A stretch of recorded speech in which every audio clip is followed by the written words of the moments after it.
unyielding struggle for freedom. A full representation of who we are, what we are, the history, story, and the struggle. It's a piece of cloth you should have in your closet. It is woven into a rich tapestry of cultural heritage, traditions, and long-standing desire for self-determination. Proudly adorned with unique patterns and symbolizes unity in the Ambazonian people. The cloth's patterns and colors mirror the courage and hope that fueled their aspirations for a brighter future. Each thread represented a story of bravery, sacrifice, and the unwavering commitment to justice. The piece of cloth made in Ambazonia. And that is what you should go for. Made in Ambazonia. Ladies and gentlemen, people of Ambazonia and people the world over. Today is the 25th of July 2023, and here comes your man with Amba history, our Amba history. I call it our Amba history to make sure that we understand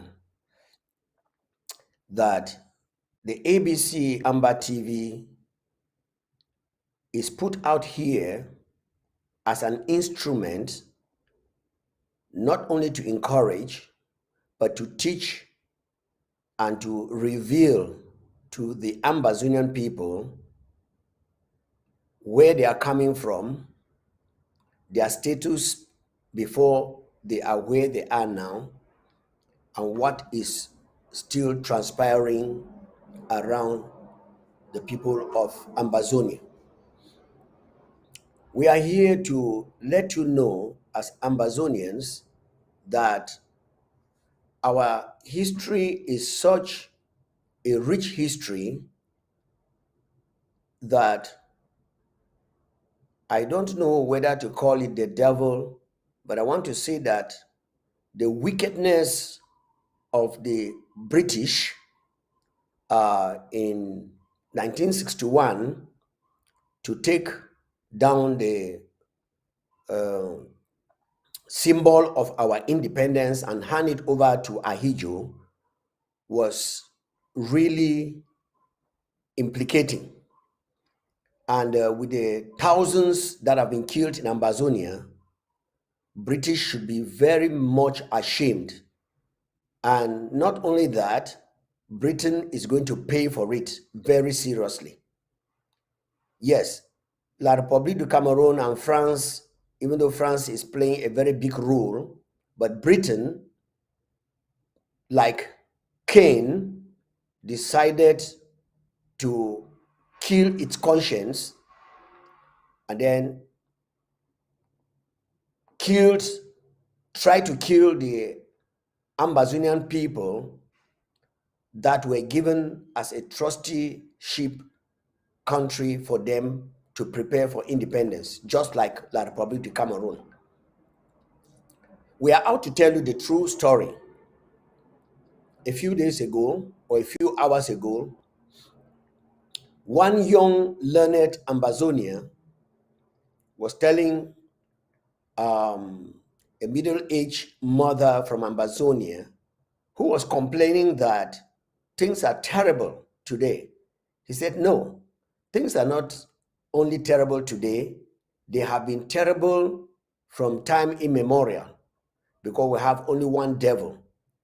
It's just that the terribleness of the things that were happening in your generation, you had no opportunity to know what was going on as you have today.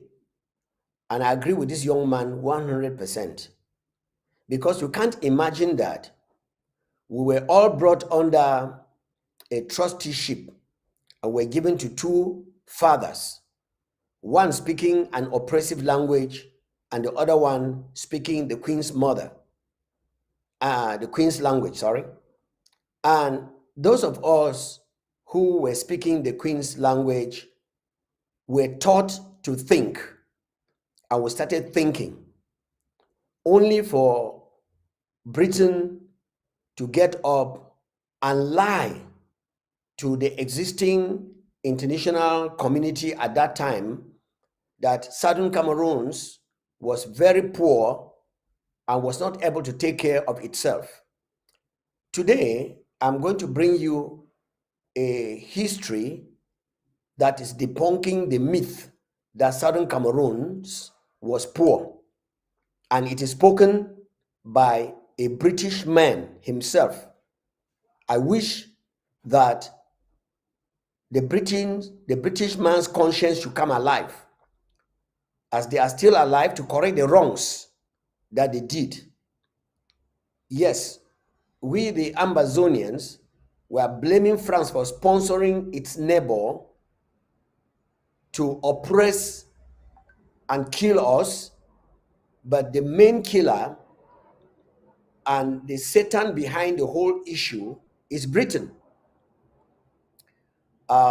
Somebody called from home from yesterday. I'm sure it's an elderly man, and they have been calling me to let me know that, look, history sometimes is not written, but it's verbal, handed down from generation to generation.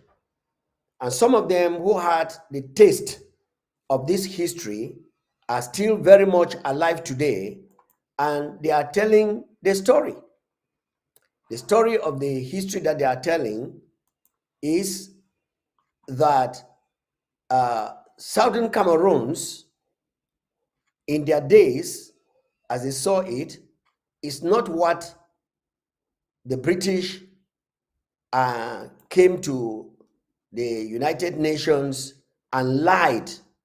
So when I see Francophones and the French people in La République du Cameroon lying and building a narrative on the kind of mentality they were taught in schools not to think, my mind immediately runs back to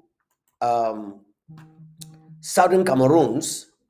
That was a very, very powerful and wonderful nation, of which some people,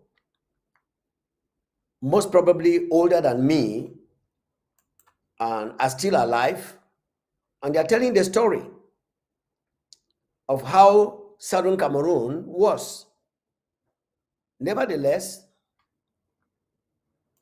people are digging out to make sure that the world, and I am just praying and thinking aloud, wondering if Britain will become ashamed and their children will correct the wrongs of their father. Yes, because if the children of the Britons who annexed or who were for Ambazonia, who were in southern Cameroons, if they do not get up to address the wickedness of their parents against Ambazonians, I think God will require from their hands the blood of all Ambazonians that are being killed and have been killed by La République du Cameroon, orchestrated by France and supported by China in giving them loans. I read something in the social media. I don't know whether that is true, but I will find out from my boss before I actually explain what is going on. How that La République is in a deficit of I don't know how many billions. Well, that is just the beginning. And of course, you have all been watching and seeing France go on flames, because you cannot touch the anointed of God and go unpunished. In this generation, we will not keep quiet. We will dig out the history and present it as raw as it is. Yes, if you are a friend of a thief, definitely, if that thief is brought to the law court, of course, and he mentions your name, you will be indicted together with him, because you have shared in the booty of robbery. And so also, we are saying that Britain put us in this malice, and in this suffering, and the Britain will not go scot-free in any attribute of punishment that God will give to those who take it as a right to oppress the simple-hearted, not even the innocent. Yeah, when you oppress the innocent, you are charged for. And so in our historical outing, I want to let the people around the world to know that, like I said, I'm going to be releasing to you all today from my findings exactly what Southern Cameroon's Ambazonia was before the game plan. I don't know whether it's like, but I know that it's Britain, that for what reason they decided to put us in that bondage, I cannot decipher. But one day it's going to come out. We're in the world of technology. They call it the Android generation. Things are coming out. Well, I will not go very far again. Let me just play some excerpts of the history of Southern Cameroons. I started it yesterday, and it started telling us exactly where we are and where we are coming from, and was giving us details. Please, I would like you to follow the episode from chapter 1 right up to the last. Then you come to understand that what they are lying or they lied, and they're still carrying out the narrative about Southern Cameroon at that time is not true. And so I would like you to just relax, sit back, and listen to this narrative. I may be stepping in from time to time to interrupt and explain a scenario for you to get it very clear. But today, as I said, this is history to debunk the lies that Britain told concerning the Southern Cameroons to the United Nations, and then they clause to have independence by joining, which we cannot find out the origin, but we know that was originated by Britain. For whatsoever reason, our God, whom we serve as Ambazonians, will reveal it to us. But we want Britain to start preparing. And look, Britons, those of you who are still alive, let me give you a word. If you hear what we are saying here, this is a crime that has been committed by our forefathers.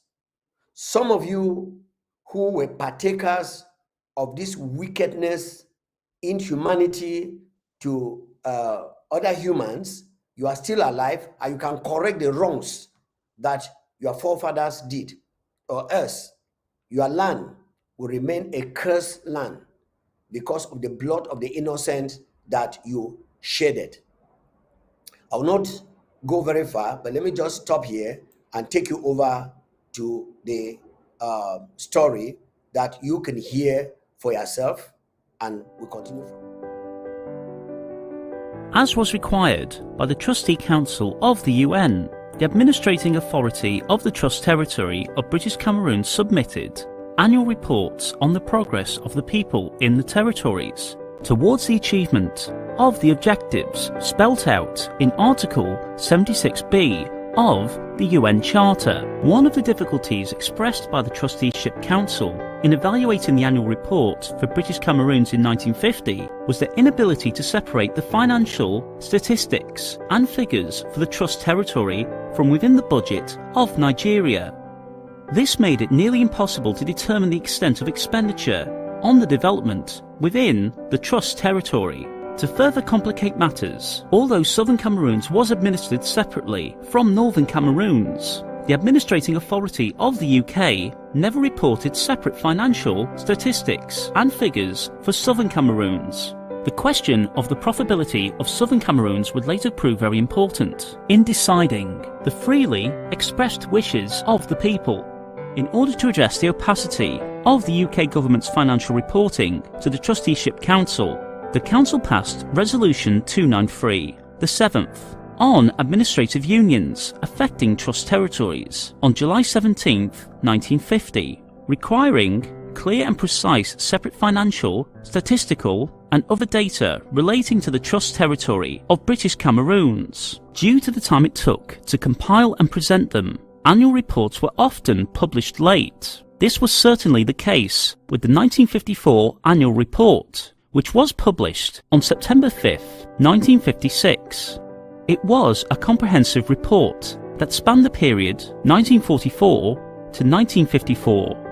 The 1954 report was very revealing about the financial state of the Trust territory as it entered into negotiations with the UN and the UK to transition from a trust territory to a self-governing or independent state. Regrettably, according to UN archives, the 1954 report would be the last official annual report submitted by the UK government to the UN Trusteeship Council on the trust territory of British Cameroons. On the whole, the annual reports confirmed that southern Cameroons continued to grow in population, human development, political maturity, and more especially, economic strength. The territory boasted of a vibrant agricultural economy whose prospects for growth in the late 1950s couldn't have looked any stronger. The annual report for 1954 showed that the trust territory was profitable to the tune of £162,000. However, this number was for both southern and northern Cameroons. In order to retrospectively assess southern Cameroon's true financial position in 1954 and later years, it would be necessary to examine the relative contributions of northern Cameroons and southern Cameroons to the trust territory. Starting with the basics, it is important to note that the surface area and population of northern Cameroons was roughly equal to that of southern Cameroons. The administrating authority of the UK favoured a policy of indirect rule, where a native authority of government ruled over the local population.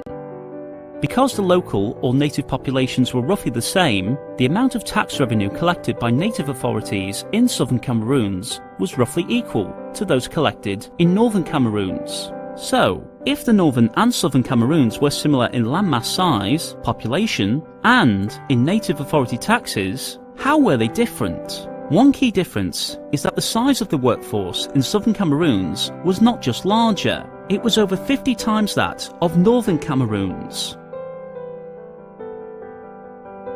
Digging deeper, southern Cameroons had over 40 times the number of semi-skilled workers as northern Cameroons.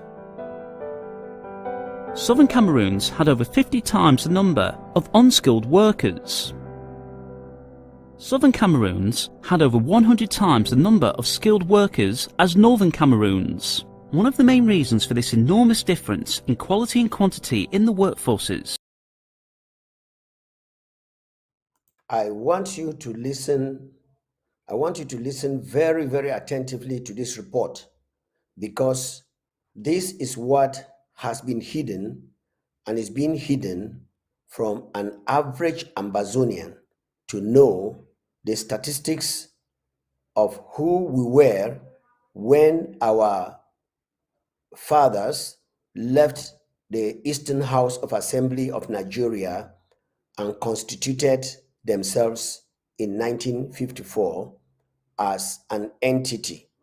And yesterday we heard that they were given the autonomy of a province inside the Eastern House of Nigeria, of which we were belonging to.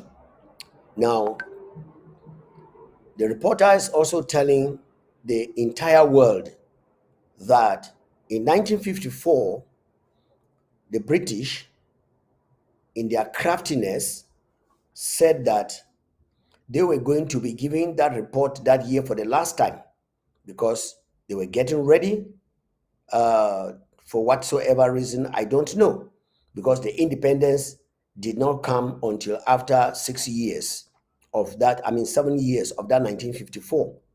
But the reporter also said that they were deliberately, I don't know whether it's deliberately, delaying in giving the report at the time that they were supposed to give.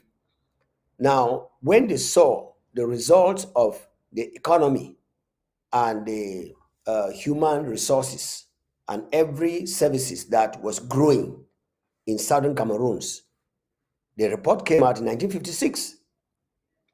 So, you can just see the plan. But then, let's go ahead and listen to what our reporter is actually saying. When we listen to what he is saying, it will be good for you to take note, so that we should shame Britain for the wickedness that they carried out to slaughter our people, kill our people before their time. Our telephone line is there.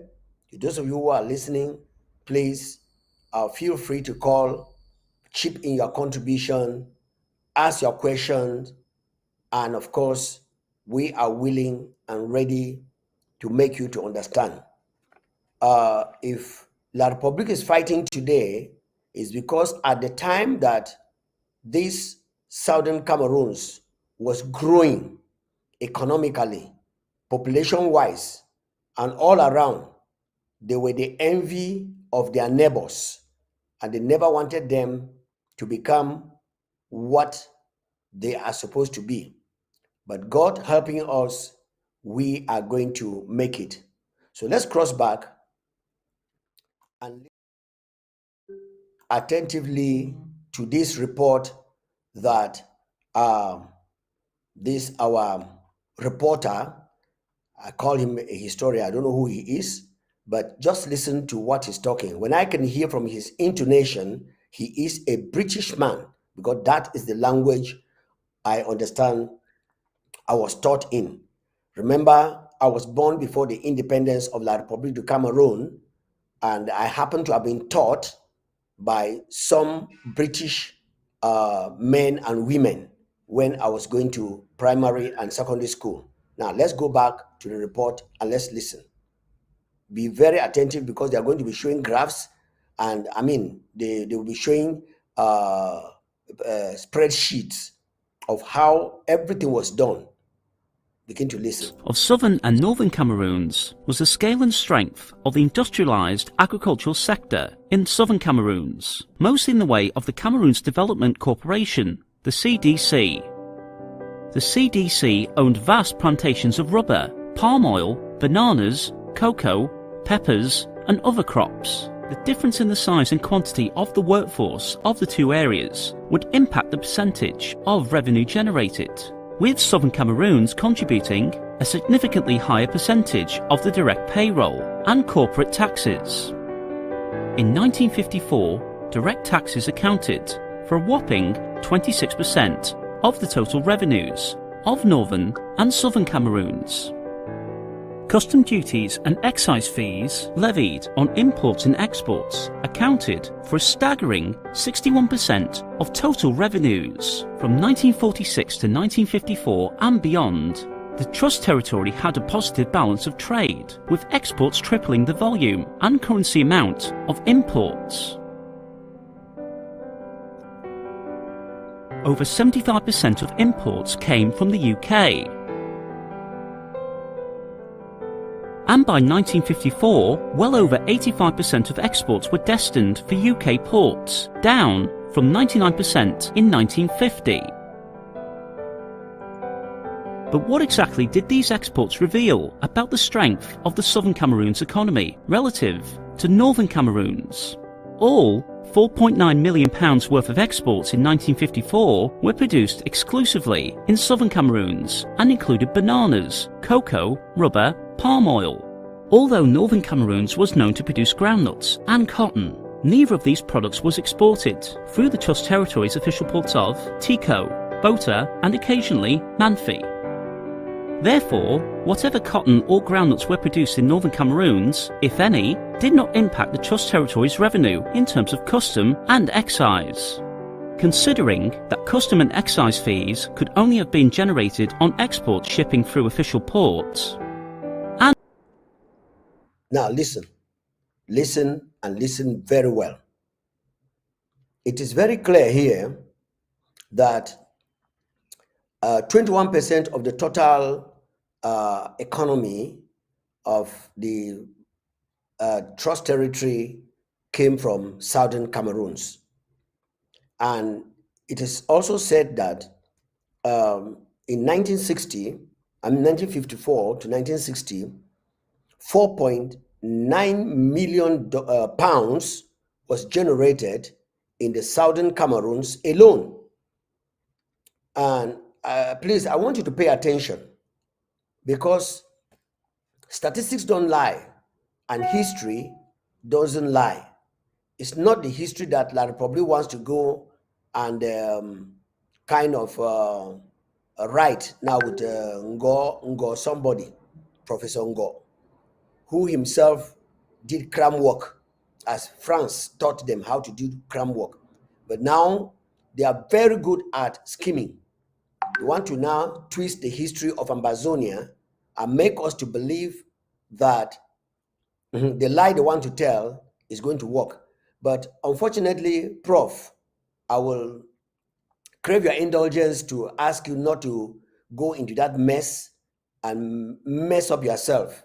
You better go back into the archives and find out what has been documented, because there is no way you can completely burn all the museums and the archives in the world. There is no way you will burn a history that has existed and was handed down. Let's go ahead and continue to listen to the economic strength of Ambazonia, which some Britons, as I said, I don't know, I may have to find out why they became so wicked to put us in the situation in which we are. And when we speak out, they call us names. They try to blacklist us because we are telling the truth. Fellow Ambazonians, if you are truly an Ambazonian, please don't hide yourself. Tell the truth. The world has gone into such a way that they don't want the truth. If you are telling lies, that is when you'll be applauded.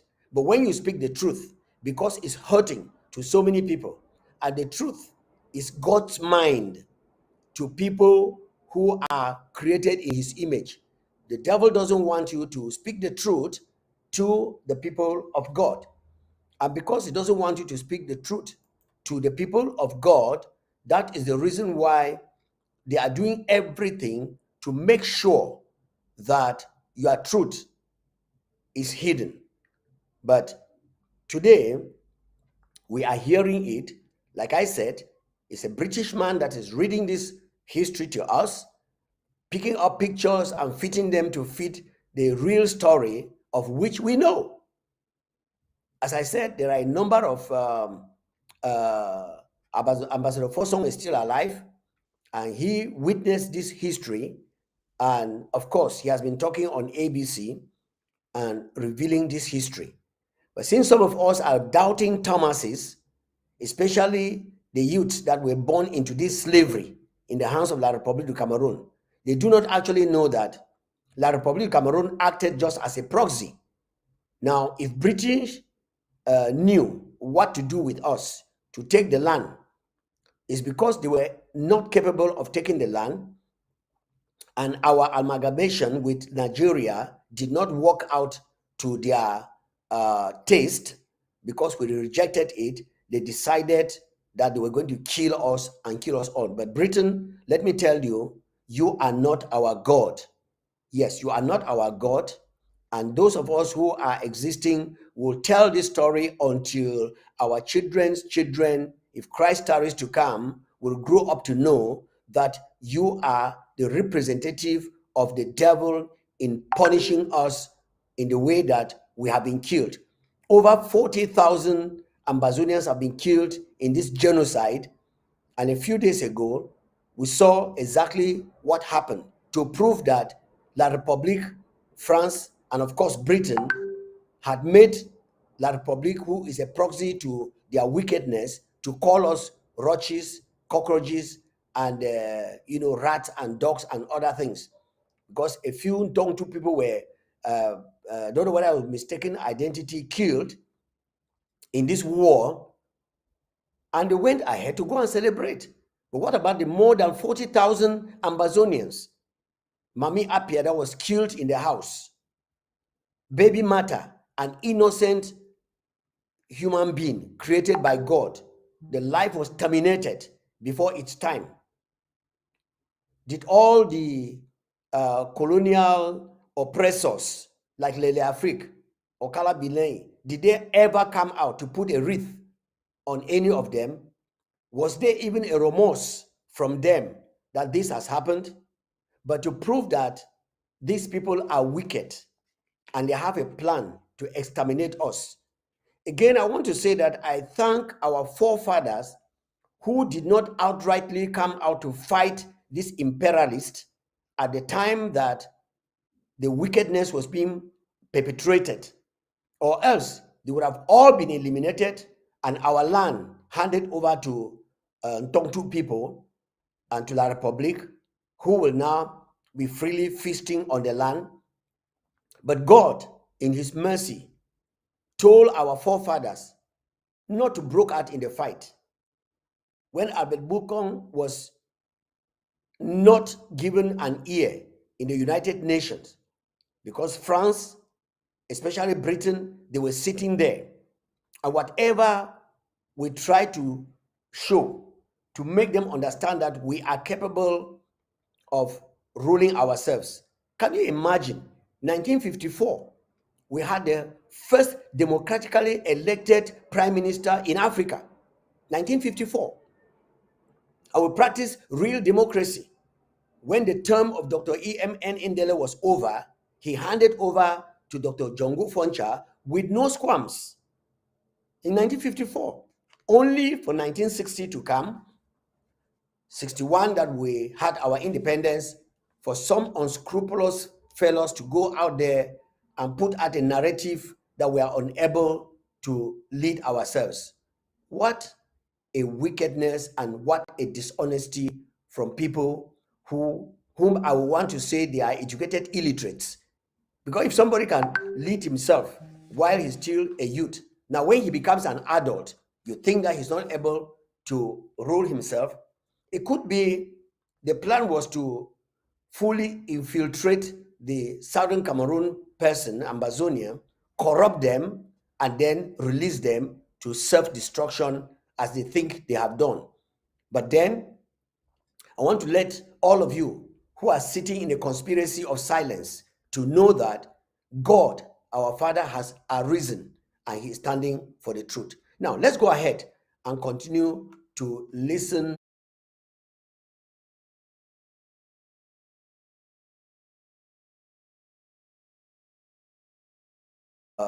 Teaching us Ambazonians to know concerning our land. Over to you, sir. And recognising that all exports reported from 1948 to 1954 shipped through official ports were commodities grown in southern Cameroons. It stands that southern Cameroons accounted for all 61% of revenue marked as custom and excise duties. As noted earlier, the disproportionately larger workforce in southern Cameroon certainly contributed a larger share of the total direct taxes, which accounted for 26% of the Trust Territory's revenue. Based on the relative size of each area's workforce, it is not unreasonable to estimate that southern Cameroons was contributing over 60% of the Trust Territory's direct, non-native authority tax revenue. This would translate roughly to 15.6% of the total revenue for the territory. Considering that it had the much larger economy in the Trust Territory, it can be very conservatively estimated that southern Cameroons contributed at least 55% of each of the rest of the revenue streams in the economy. Putting these very conservative estimates together, it can be reasonably said that Southern Cameroons contributed on average 84% of the total revenue of the Trust Territory of British Cameroons. On the other hand, how much of the Trust Territory's expenditure or costs could be allocated to Southern Cameroons? The Cameroon Road Fund and Public Works represented the largest sectors in the 1954 budget. These sectors supported the development and maintenance of road networks across the Trust Territory. Considering that both parts of the Trust Territory had similar land masses, the 1954 report indicates that roughly equal number of roads, over 400, were being developed and or maintained in northern and southern Cameroons. Education represented 9% of the budget. Out of 63 government primary schools in the Trust Territory, 30, representing 47% of the total, were in southern Cameroons, while the rest were in northern Cameroons. The ratio of government secondary schools in northern Cameroons to southern Cameroons was 1:1. Although the number of government schools in northern Cameroons was roughly equal to that in southern Cameroons, because southern Cameroons had a lot more volunteer and Christian mission organisations involved in the education sector, southern Cameroons had a significantly larger number of teachers and enrolled students. By 1954, whereas the percentage of school-aged children enrolled in school in southern Cameroons was in the high 20s, the percentage in northern Cameroons was less than 4. This huge disparity in education and development standards between northern and southern Cameroons would later be used to accuse the UK government for abdicating its responsibilities over the course of 40 years as the administrating authority of British Cameroons. Medical expenses accounted for 6% of the 1954 budget. However, according to the 1954 annual report, over 98% of medical expenses were incurred in southern Cameroon's government hospitals. Military and defence, police and prison public services accounted for a combined 9% of the 1954 Trust Territory budget. The breakdown of prison staff by government type indicates that the native authorities bore the larger burden of maintaining the prison system, representing over 60% of the total prison staff. One statistic that reveals the relative contributions of the two parts of the territory is the number of incarcerated persons. Southern Cameroons constantly had less than 45% of the inmate population from 1950 through 1954. Together, these facts indicate that southern and northern Cameroons evenly split the financial burdens for providing essential public safety services. Putting these analyses together and conservatively allocating a high percentage across almost all cost categories to southern Cameroons, it can be fairly and reasonably estimated that southern Cameroon's share of overall cost of the Trust Territory of British Cameroons was about 63%. Now, using the revenues and expenditures of the Trust Territory from 1946 to 1954, as reported in the 1954 annual report to the Trusteeship Council by the United Kingdom, and adjusting the numbers to using the estimated cost allocation of 63% and revenue contribution of 84% for Southern Cameroons, and lastly, forecasting revenues and expenses for the period 1955 to 1961, based on the trend over the prior decade, we finally get a realistic and scientifically defendable picture of the overall profitability of the state of Southern Cameroons. It is reasonable to state with confidence that as early as 1952, Southern Cameroons alone was generating over £500,000 a year in profits for the Crown, and that by the end of the 1959 fiscal year, these profits had risen to over £1 million a year. It is conceivable that Southern Cameroon's revenues would have been even higher if it had been in a position to negotiate its own custom and excise duties, and not simply gone along with the so-called favourable status rates stipulated by the UK government. Also, if the annual profits of the CDC had been recognised in the fiscal reports of the Trust Territory, Southern Cameroons would have been even more profitable by at least another £200,000 per year. Based on data published by the FAO in 2016, Cameroon remains a leading banana exporting state, with a sizable percentage of that produce still being grown in the former Southern Cameroon's territory. Therefore, contrary to the myth and conventional wisdom that southern Cameroon's was poor. Not only was it profitable, 9 years prior to the big debates on its future in 1960, it was clearly a rich and beautiful state. I'm sure you have all heard it yourselves. You have heard it yourselves. This is the report that is coming from a British researcher concerning the southern Cameroons, which their fathers, out of wickedness. That's the only thing I can say. Because in some cases, people are naturally wicked, but some of us who are very spiritual, we attribute everything and anything to the devil. If you tell me, it is said that there was a time that the economy of southern Cameroons was 84%, and that in the total product of southern and northern Cameroons, 61% was from southern Cameroons. And putting the economy of the territory together, that's the entire territory, including the Banana Republic of La Republic Cameroon and other things. Southern Cameroons alone from that territory was producing 26% of the economy. And of course, it says something very fundamental here. And that is why there is a lot of jealousy, and you discover that La République de Cameroon, that unfortunately the Britain took down their Union Jack and handed it over to Ahijo for La République de Cameroon. They discovered that since they are taught to do cram work, they could not think. Talking about the finances, you have heard it here. The Ambazonian Southern Cameroons was very, very meticulous in the way they were doing their things. He said 47 schools were found in the Trust Territory, and 30 of these schools were all coming from the Southern Cameroons. All right, we have a caller on the line. Hello? Hello, sir. Good evening, Reverend Komando. Good evening. You are on to ABC Amba TV on our page, our Amba History. We report from... I am calling from home front. Yes, go ahead, sir. I just want to ask, from all this, what that report from a researcher, a British, where there is the fault of our father that I used to hear people say because of their qualification or because of this, where therefore is that fault? I don't know, my brother. I don't know.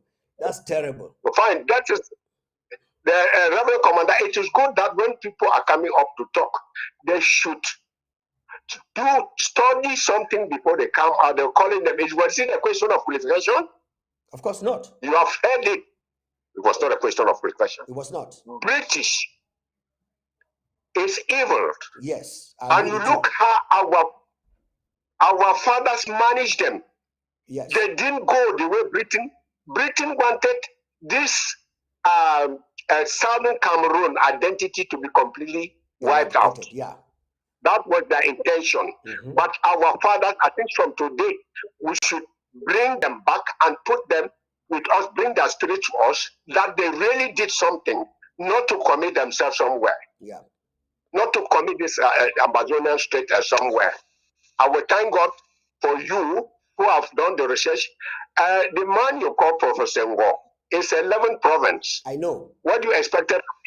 I went to school with, I don't know, Zach Nko, whether was Zach Nko was the senior man or it is he. Yeah, who was in CRGV, yeah, Zachary Nko, yeah. Yes, we went to school, primary school to Victoria, RCM Bota, together. So it's 11 problem. What do you expect of a man like that? No, he would tell lies. He tell lies. Yes. So it is shameful. And there are some Ambazonia who are out so wicked to destroy this cause for their selfish interests. It's not because they do not know it. They know it. Yeah. They know it. Yes. Even some of the Francophone, as you are talking, a man like that Professor Nko, he went to school in Southern Cameroon. He knew it. It's just because of that he's a man from, he wants the man from the La Republic, who was born and bred here. So that blood is in him. So I am appealing to the management of Sierra, to ABC, to bring our father, Ambassador Fosso, to talk to us. And then there is one Ambazonian who did something. That is, let Justice Ebon. Ambazonia have forgotten him. No, I don't think that is the man who went to the radio. Yes. I think you know of that. You have heard of that. Yes, what of he course, did. of course. Yes, I see he went to the radio. That is when the council, the Southern Cameroon Council, sat down and made him a leader, so that the international community could intervene, and that is what happened. Until, as an individual, how many of the Southern Cameroon can sacrifice themselves? A whole judge. So the Southern Cameroon government should remember this man. They should always think of him. So that you see that, I would just want to say, all the accusation Mona did this were Britain. Yes, it was Britain. Remember, before Jack was sacked, there was Inspector of Administration, Federal Inspector of Administration, Ngo Mbangaman, appointed Mboya, who had more powers than the Prime Minister. And all those powers, all those things were from Britain. I'm happy that that's what you are doing today, calling Britain. This is what we should be saying. The killing in Ambazonia is Britain. No any other person. If Britain didn't give us to the La Republic, these killings would have not been there. Yes, they are the cause. I remember one time, this your very program, Barrister teacher, a similar situation happened like that somewhere in Togo. I think you can remember. Yes. So, sir, I thank you. Thank you so much. That I'm making an appeal, and also appealing to the interim government that the Ambazonians are relying so much on this interim government. They should not come out and say, like I heard you already, the men of God should go, or these people should go and march. Which are the men of God? They have been corrupt. The chiefs have been, the funds and chiefs have been corrupt. So there's nothing. We are only explain that the interim government Sarko should stretch his hands far to liberate, and he should understand that we are in the world of give and take. Yes. So, all right. Thank you so much, sir. Thank you so much for that contribution. From from what you are saying, I see that you are actually an elderly person who actually studied during the time of these colonial masters and know about this history so well. Yes. So we will appreciate you. I know. We will appreciate you. Go ahead. Reverend Komando, I grew in Victoria. I was taught like you said. So these English people. And then he went to Nigeria. He was stoned. And that is one of the reasons that Pontiac defeated him. He came back with those stones and showed the Southern Cameroonian from the beginning of Southern Cameroon to the end of Southern Cameroon. So it was not possible for us to go to Nigeria. So as a child, I saw some and met some of these our father and conversed with them. Wow, that's great. Thank you so much, sir. Thank you. We thank God. We thank God. We thank God that finally some of us have sacrificed ourselves. But what we started, it is healing from. Come rain, come sun.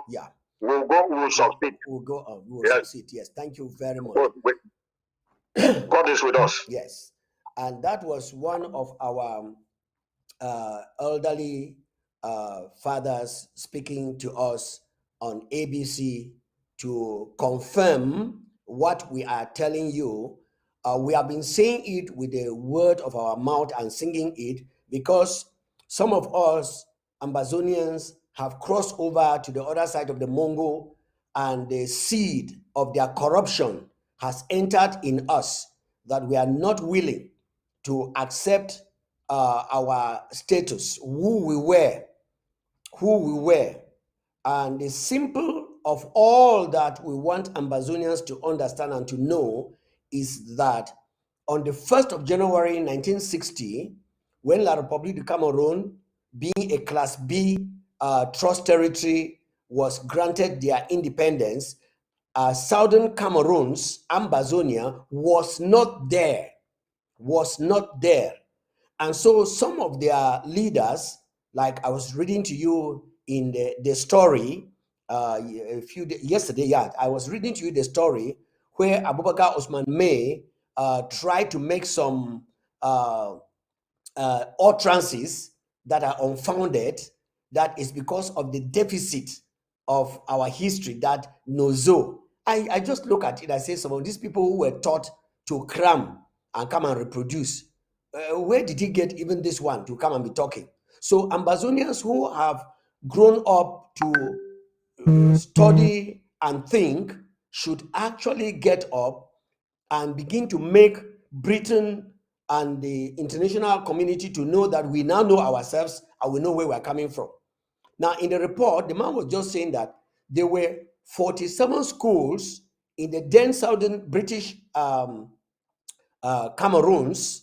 When they say British Cameroons, northern Cameroons that finally joined Nigeria was also included, and then southern Cameroons was the British southern Cameroons, who refused to join Nigeria, refused to join La Republic of Cameroon, wanted to stay on our own. Then Britain came up with a lie, that they spread the lie that we were not economically viable. Meanwhile, it is in this report that southern Cameroons alone was producing in profit 500 million pounds.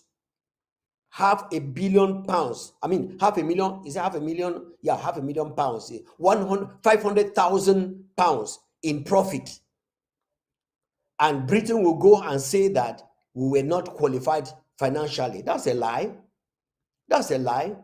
And all liars, of course, we know where they are coming from.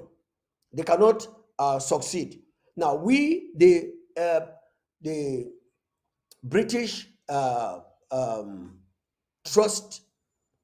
trusteeship territory, that is northern and southern Cameroons, had a total of 47 schools, and 30 of these schools were in the southern Cameroons. And so British discovered that the southern Cameroonians were going to be their equals, and will find out and advance and develop more than even the British, because they were gleaning from us in order to live. They were like parasites, and so they discovered that if they allow us alone, this is now commandoism, right? Yeah, I'm paraphrasing it in my own words. If we allow these southern Cameroonians to actually grow in the knowledge in which they are now excelling, then we shall be nowhere to be found. So the best thing for us to do is, let's take them, crush them, hand over to those that France has taught them never to reason, but to cram and come and reproduce, so that they can be redundant. And what did they do? They succeeded, and they tried to succeed to do it.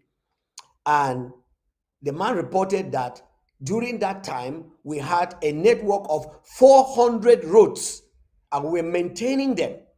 But how many roads do we have now? Do we even maintain one? Because they took us and sold us to those fellows that theirs was only to eat and die. And France was milking them very seriously. So they now decided that, well, since these people are too wise, they named the ports that our goods were leaving to be sold or to be carried away to them. They named the Tico Wharf, then they named the Victoria Wharf, named the Manowo Bay, or whatever they call it, and some of those places, they named them. And then they testify that banana, even at that time, was bringing very high income. Of course, they forgot about the cocoa and the coffee.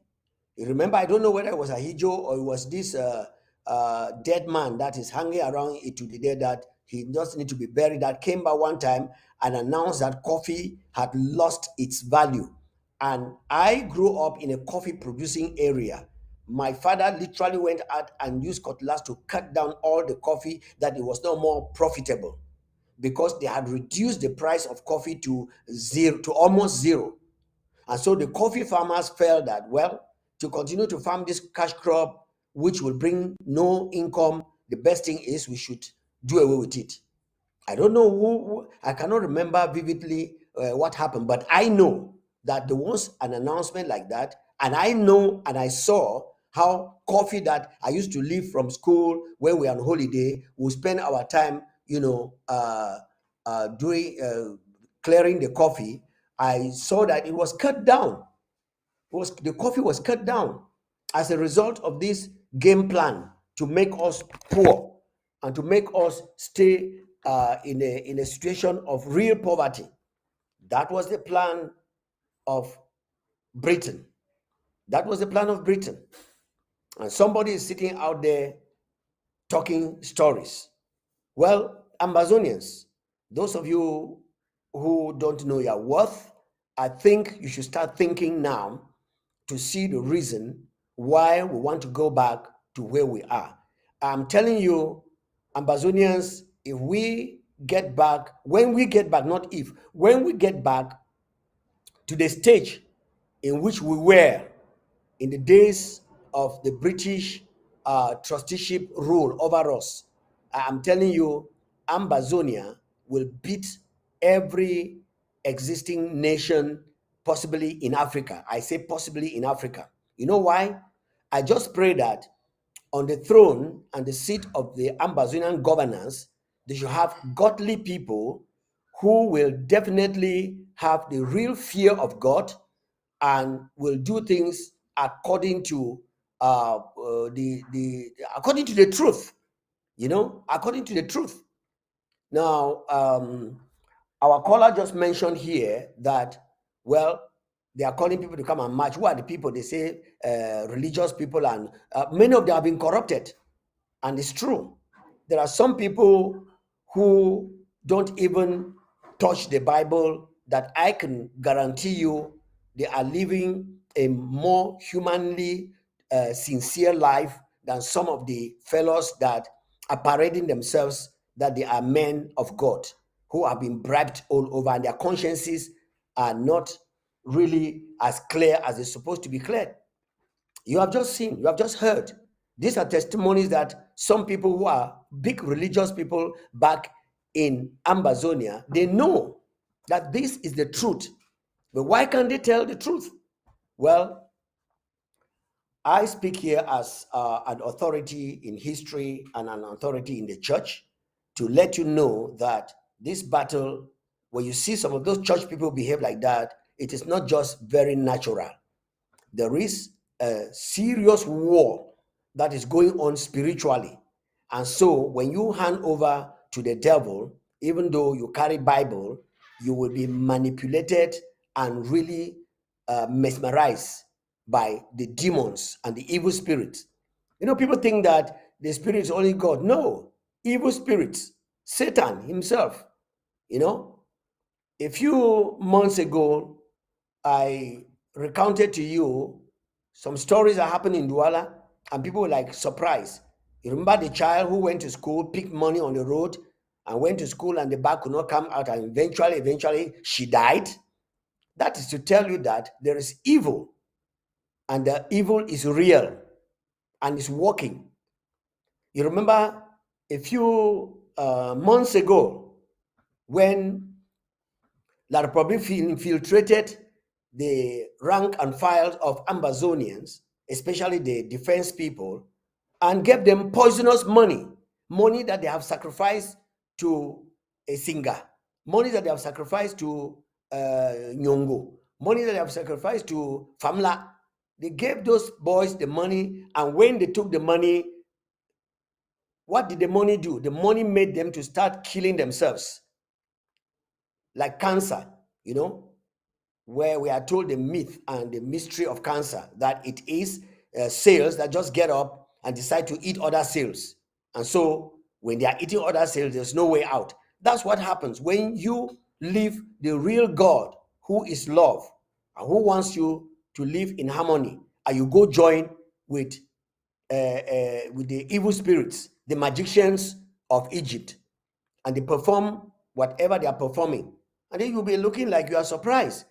It is real. We are living in a real world, and there is the real world of the spirits. And these spirits, because they cannot manifest to us here in the physical world, they come using human bodies. When those boys came up and said they were unity, whatever, they started killing themselves. And they started killing themselves. And of course, the interim government that told people to drop their wicked ancestor, because if you have an ancestor who is jealous, who is lying, who is wicked, who is out to kill, you better drop that ancestor and pick up an ancestor that will help you. And we decided to pick up Abraham, Isaac, and Jacob, and Jesus as our ancestors.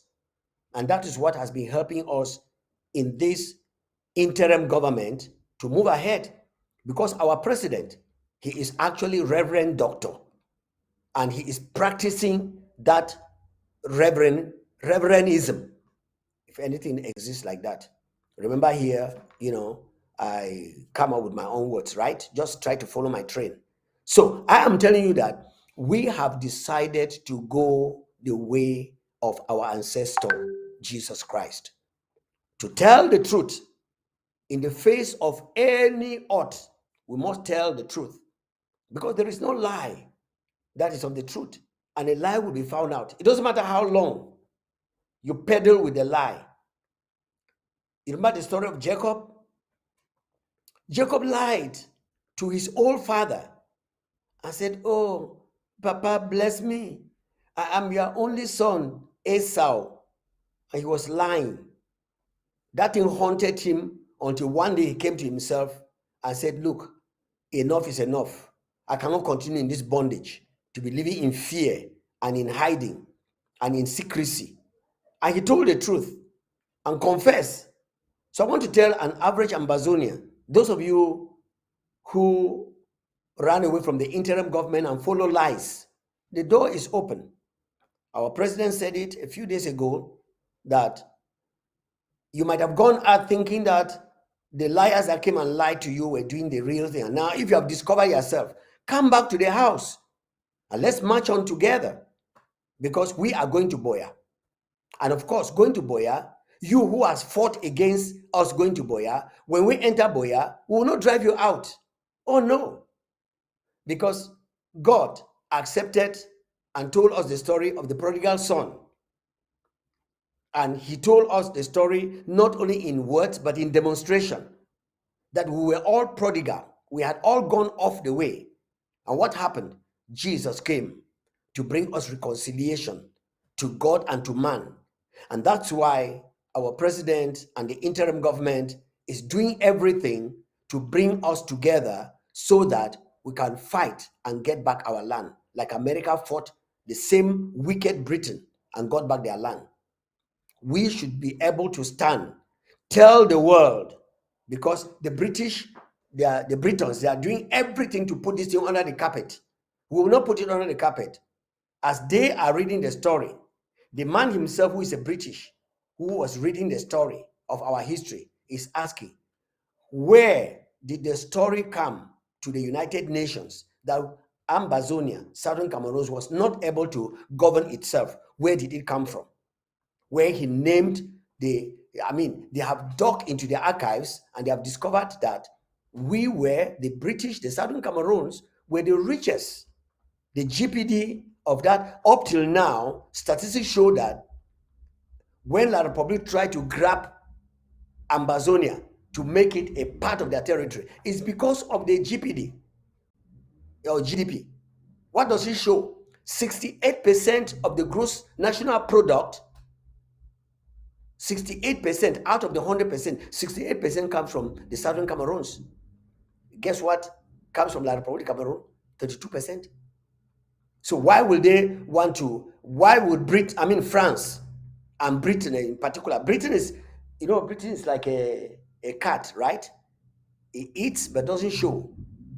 So France is coming like a lion, and Britain is just there behind, just pretending that it's picking the crumbs. But meanwhile, they are sapping it together. Well, Ambazonians have decided, France and Britain, if we want to continue to eat of the cake of Ambazonia, you better sit up and make yourselves right, because we will not castigate you for the wickedness you perpetrated on our forefathers. We will not. But if you don't, we have somebody who will judge you. And that person, as he has started showing to us the evidences of what you did, just know that as this history is being unfolded and open, that is how he'll be unfolded.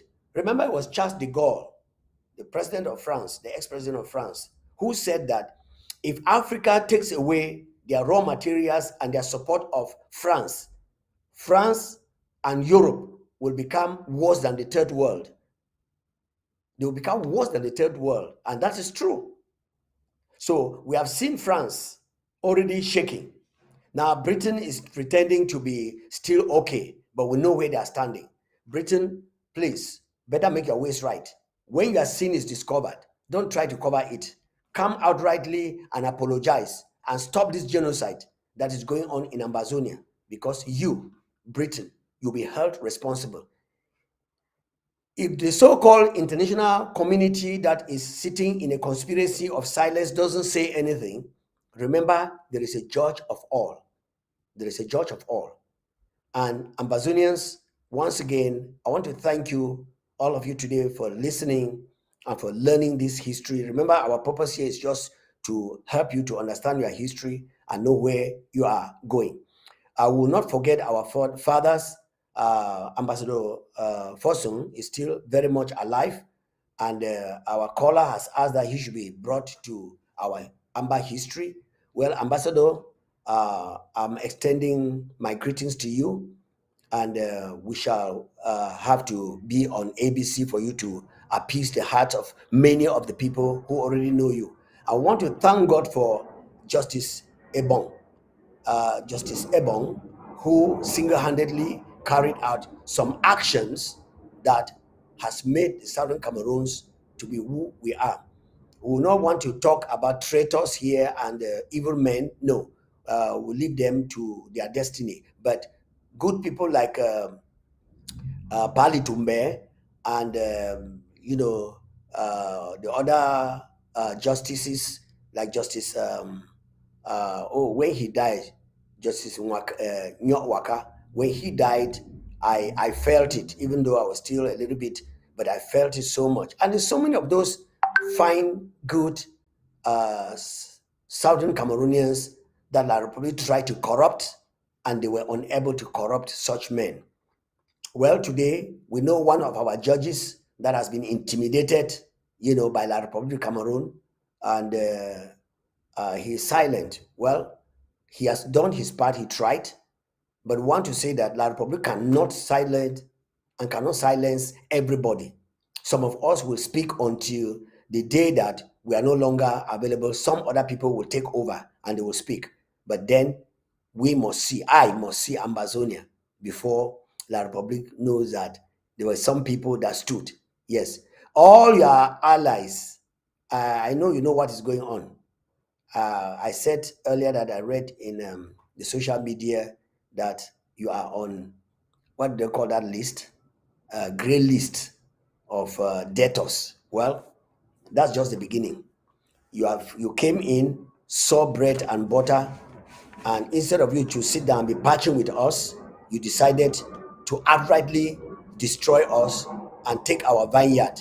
Well, the owner will come, the owner of the vineyard, and kill you and take the vineyard from you and give it to the people that it actually belongs to. And that is what God has done. Thank you very much, people of Ambazonia. It has been my pleasure talking with you. And please don't go away. We still have some programs coming up on ABC, Amba TV. We are educating all of you, and don't miss this opportunity of being educated. Thank you very much, and God bless you. See you very shortly in our next programs. Bye.